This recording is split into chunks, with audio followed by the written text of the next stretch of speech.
Hola a todas las personas a las que me estáis viendo, mi nombre es Carmen Vicente, soy graduada en Psicología por la Universidad de Zaragoza y actualmente curso el máster en Psicología General Sanitaria, a espera de entregar mi trabajo final de máster este mismo mes de julio. Bien, hoy os traigo una propuesta preventiva de abuso sexual en la infancia en educación primaria. Perdón, aquí os dejo el inicio con lo que vamos a tratar.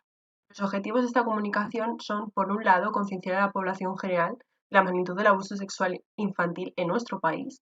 Por otro, mediante el conocimiento de las consecuencias del abuso, que el profesorado sea capaz de identificar posibles casos de abuso sexual en la infancia en las aulas. Y por otro lado, presentar esta propuesta de prevención y dar las herramientas necesarias a los docentes. Bien, por abuso sexual infantil se entienden aquellos contactos e interacciones entre un niño y un adulto cuando el adulto, siendo el agresor, usa al niño para estimularse sexualmente a él, al niño o a otra persona. Un estudio encargado por el Consejo Europeo en 2010 afirma que 1 de cada 5 niños, niñas y adolescentes va a sufrir un episodio de violencia sexual independientemente de su condición social o económica. Bien, en cuanto a abuso sexual infantil en nuestro país, la Fiscalía General del Estado en 2020 sacó un informe que afirmaba que se habían incrementado en un 80% los abusos sexuales a menores. La organización Save the Children estima que entre un 10 y un 20% de la población española ha sido víctima de abuso sexual en la infancia antes de cumplir los 13 años de edad. Las consecuencias del abuso, y que debe mirar sobre todo el profesorado, es que se puede encontrar con niños con ansiedad, un miedo muy generalizado, depresión transformada sobre todo en sentimientos de culpa y a nivel fisiológico, dolores de estómago, hostilidad, rechazo del propio cuerpo, ahí vemos cómo pasa factura el autoestima a un abuso, y también niños con conductas de hipersexualidad fuera de lo que sería lo normal para su edad. Los trastornos más prevalentes son el trastorno de estado de ánimo y por encima de todos el trastorno de estrés postraumático. La OMS habla de un 6% de los casos de depresión, un 6% de los casos de dependencia de alcohol y sustancias, un 8% de intentos de suicidio, un 10% de trastornos de pánico y un 27% de estrés postraumático serían explicados, por las consecuencias de un abuso infantil y que esto repercute en el menor o en la persona 20, 30 o incluso 40 años después de sufrir el abuso. Bien, al contrario de lo que se piensa, el agresor no suele ser una persona ajena al entorno del menor, sino que está en el mismo núcleo familiar en muchas ocasiones. Vamos a tener abuelos, vamos a tener a tíos, vamos a tener a primos, y hablo en género masculino porque suele ser lo más habitual que se conoce. Bien, al darse en este núcleo familiar, encontramos que, según Save the Children, solo un 15% de los casos son denunciados a las autoridades. Y aquellas personas, ese 15% que decide denunciar, se encuentra con un entramado judicial muy complejo en el que se ve,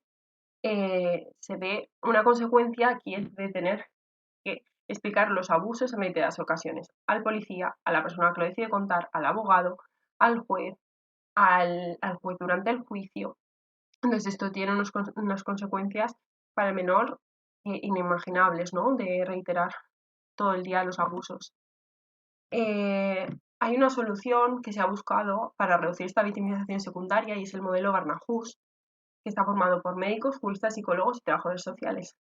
En un día se hace una colaboración interdisciplinar para que el menor pueda hacer una prueba preconstituida.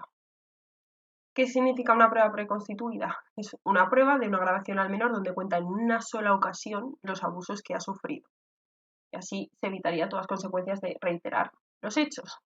Y esa prueba sirve después para el juez en el juicio. Y este modelo, que es pionero en países nórdicos, sobre todo Noruega, como podéis ver abajo, tanto si de Chile como Kaldal, Inouye y et al, lo avala, porque mejora, o sea, hay una mejora en la salud mental del menor tanto a corto como a largo plazo. Bien, en España se ha intentado implementar este modelo Barnahus, en concreto en Tarragona y en Madrid. Os traigo noticias donde desde su apertura en 2021 en Tarragona se atendió 482 abusos de la infancia, que es un incremento, tenéis ahí, de un 135,9% respecto a los casos que atendieron de abuso sexual infantil en 2020. Bien, ahora os voy a traer la propuesta del programa de prevención para el profesorado. Bueno, pues este programa preventivo constaría de 20 participantes entre 7 y 12 años, donde se dividen 10 en grupo control y 10 en experimental, y serían recogidos en la Comunidad Autónoma de Madrid. Bien, esos 10 que pasan el preventivo y que están en control, luego pasarían a experimentar para favorecerse de este programa, vaya. Bien, el resumen es que son 2 sesiones de 1 hora y que veremos cada sesión ahora en profundidad.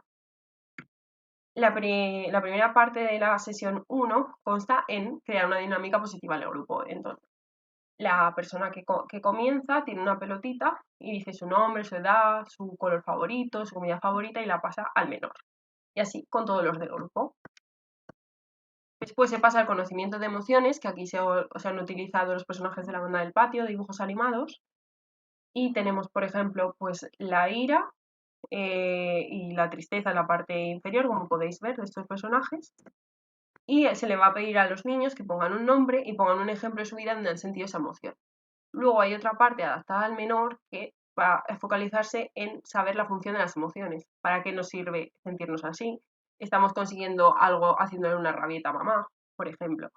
Esto nace la idea de que muchas veces somos conscientes de que las emociones positivas son un beneficio para nosotros, pero nos damos cuenta que las emociones negativas también nos están diciendo algo. Ejemplos, por ejemplo, sentir la ira nos sirve para poner límites y que las personas pues, no nos puedan pisotear, por así decirlo. Y, por ejemplo, en el caso de la tristeza, ¿no? Pues cuando hay un duelo o una pérdida de un familiar, pues ser conscientes de que esa persona ha sido importante para nosotros y que tenemos que pararnos y procesar esa situación, ¿no? Bien, luego se pasará a explicar la regla de Kiko, que es un vídeo cortito de 36 minutos. Esto está avalado por la Unión Europea. Y aquí el personaje Kiko, que es el verde que veis, es tocado por una mano y cuando le toca la cabeza dice que sí. Y cuando se acerca a las partes íntimas dice que no. Para que integren los menores este vídeo, hará este dibujito, que todo esto son materiales gratuitos, como podéis ver ahí del Consejo Europeo, la regla de Kiko, guía para padres y educadores, que lo podéis encontrar en internet sin problema. Y se pintará de color verde aquellas zonas que sí puedan ser tocadas y del rojo las que no y que tienen que tener un límite. En la sesión 2 pasaremos a hablar con los niños de qué son los secretos buenos y qué son los secretos malos, entendiendo como secretos buenos aquellos que no hacen daño a otras personas y hacen que me sienta bien, que se buscarán ejemplos de la vida cotidiana de los niños y en este caso os he puesto no le digas a mamá que hemos comprado el reloj que tanto le gustaba, secretos malos que me hacen sentir mal, por ejemplo. Le esconden a un compañero de clase la regla que necesita para hacer el examen de mates y un amigo me dice dónde está, pero me pide que no diga nada. En la guía de FADMI, que de Ugochea y Viedma, tenéis muchos más ejemplos que poco a poco van profundizando más, ¿no? En el caso de que se acerque un extraño a jugar al pilla-pilla y se acerque al oído de un niño y le diga, vamos a jugar al pilla-pilla de otra forma y vamos a hacer estos tocamientos de esta forma, pero no se lo digas a nadie, ¿no? Para que el niño use la herramienta del no, a través de la regla de Kiko. Luego también crearemos una red de apoyo, que esta parte es importantísima y muy compleja, ¿vale? El menor sabe comunicar que tiene un mal secreto y que se encuentra mal, pero ¿a quién acudo? Estamos hablando que esos abusos en la infancia sean sobre todo en el núcleo familiar. Pues en esta intervención ha pensado en crear figuras más administrativas, por ejemplo, la figura en este caso que seríais vosotros los docentes, la figura de un policía, de la monitora del colegio en el comedor, todas esas figuras. Después se hace un cuestionario para ver si han asentado los conocimientos, ¿no? Aquí hay que relacionar la situación de Kiko con la emoción de tristeza o la de felicidad. Aquí tienen que averiguar qué palabra dice Kiko, que es el no, el aprender a decir no. Y en la tercera parte, pues, tienen que dibujar su red de apoyo. Vale. Por último, se despedirá al grupo, siguiendo la línea de esas dinámicas positivas, pasando la pelotita y pidiendo que digan algo bonito, una frase, una anécdota divertida que haya pasado durante las 2 sesiones.